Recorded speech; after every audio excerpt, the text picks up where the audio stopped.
আসসালামু আলাইকুম দর্শক, আপনাদের স্বাগত জানাচ্ছি লালময় সংবাদে। আমরা এখন আছি কুমিল্লার লালময় উপজেলার বাগমারা খিলপাড়া এলাকা। আপনারা দেখছেন যে আপনারা জানেন যে বাগমারা টু হাজতখোলা যে সড়কটি, সেই সড়কটি নির্মাণের কাজ চলছে পাশে।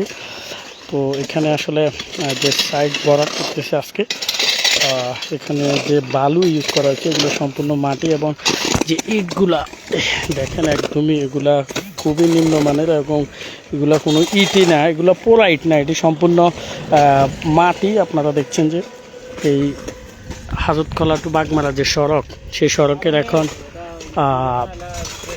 এখন যে সড়ক নির্মাণের কাজ চলছে, এখানে আসলে এস্টিমেটে যদি 1 নাম্বার ইট লেখা থাকলেও তারা আসলে খুবই নিম্নমানের, যে দেখেন একদমই এগুলা পোড়ানো হয়নি, নিম্নমানের ইট ব্যবহার করছে। খোয়া আপনারা দেখছেন কাজ চলছে। আমরা এখন আছি কুমিল্লা লালময় উপজেলার বাগমারা দক্ষিণ ইউনিয়নের যে খিলপাড়া এলাকা, সেখানে আপনার যে রাস্তার পাশেই কাজ চলছে। এখন সড়ক দুপাশ যে ভরাট করা হচ্ছে, সে ভরাট আপনারা দেখছেন। এখন এই যে একদম নিম্নমানের যে খোয়া ব্যবহার করা হয়েছে,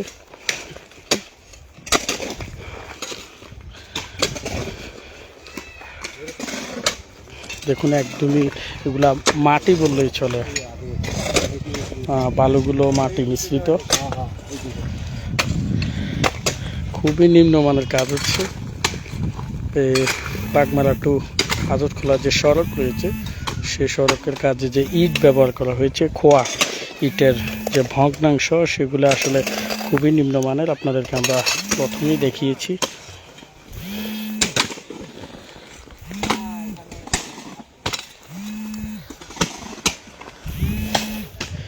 এই যে হাজতখোলা থেকে যে রাস্তাটি বাগমারা পর্যন্ত এসেছে, সেই সড়কের যে পাশে যে ভরাট চলছে, সেখানে আসলে খুবই নিম্নমানের খোয়া ব্যবহার করা হচ্ছে। আপনাদেরকে আমরা দেখিয়েছিলাম একদমই এগুলা পোড়ানোই হয়নি, ওই রকম ইট ব্যবহার করা হয়েছে। এখানে ইটের খোয়া আপনারা দেখছেন, আপনাদেরকে আমরা দেখিয়েছি একদমই নিম্নমানের।